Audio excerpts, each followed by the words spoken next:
Hey there, what's up? In this video, I'll give you a quick guide on how you can start and join a Google Meet meeting quickly and easily.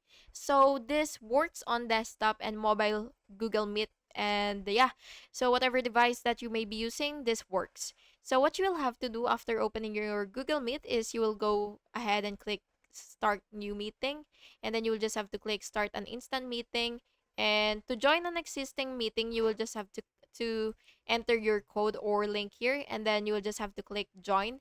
And yeah, that's basically just it. And by the way, you have to ensure that your microphone and camera are working before joining, and you could also make sure to enable them first by clicking these settings right here. So just wait for it to load. And what you will have to do is you will just have to click use microphone and camera, and then you will just have to enable the permissions. And yeah, that's basically just it. I hope you found this video helpful. And if you did, please make sure to like and subscribe for more videos like this.